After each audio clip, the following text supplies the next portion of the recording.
Bonjour, mon nom est Myriam Provost et je vous présente mon analyse d'un article qualitatif dans le cadre du cours SOI 6102, Recherche et pratique infirmière.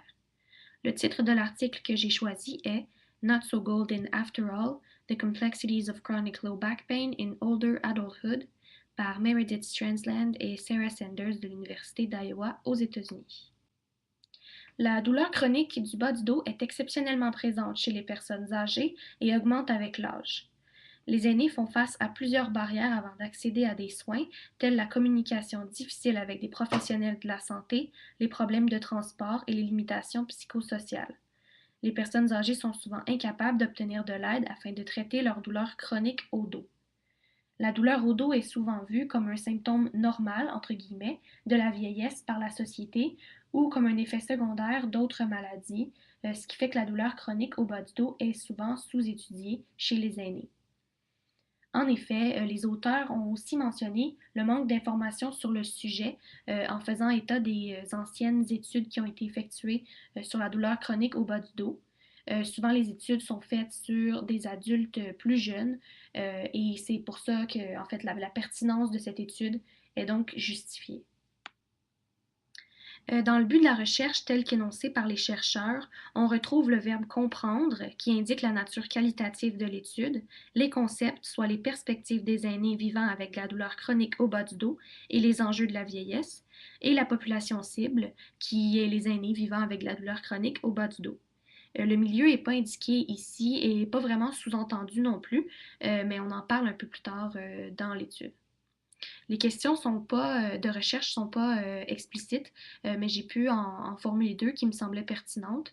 Quels impacts cette douleur a-t-elle sur les différentes activités sociales et personnelles des gens affectés? Et comment ces perspectives peuvent-elles aider à améliorer les soins apportés aux patients âgés atteints de douleurs chroniques au bas du dos? Le devis de l'étude est qualitatif. La tradition de recherche est la phénoménologie et semble être une étude phénoménologique descriptive. Par contre, le chercheur n'a pas mis ses idées préconçues entre crochets, donc ça nuit à la rigueur méthodologique. On mentionne qu'on a suivi la méthode de Van Manen dans Phenomenology of Practice, ce qui précise l'idéologie suivie et qui aide un peu à la rigueur.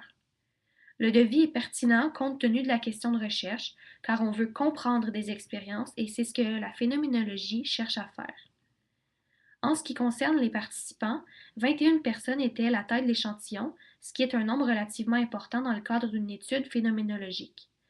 Les critères d'inclusion sont bien indiqués dans l'article et je les ai rajoutés ici sur la diapositive.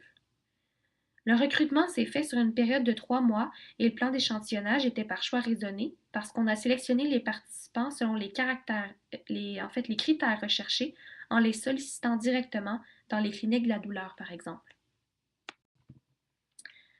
La collecte de données s'est effectuée par des entrevues semi-structurées individuelles d'une durée de 30 à 109 minutes avec une médiane de 61 minutes.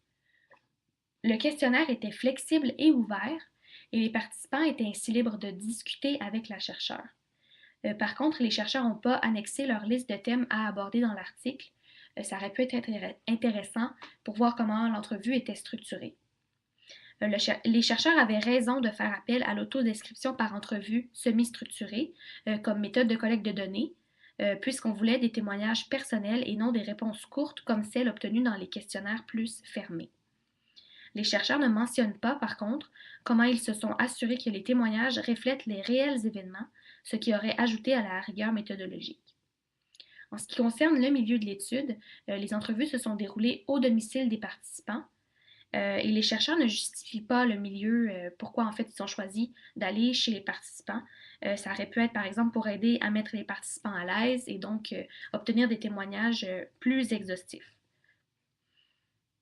En ce qui concerne l'analyse des données, les chercheurs ont effectué une analyse thématique et éthiquement parlant, les auteurs ont été très peu exhaustifs. On mentionne que le comité d'éthique a approuvé le projet, mais il n'y a rien sur la confidentialité des informations, qui sont quand même des témoignages assez personnels, et il n'y a rien d'autres détails sur les aspects éthiques.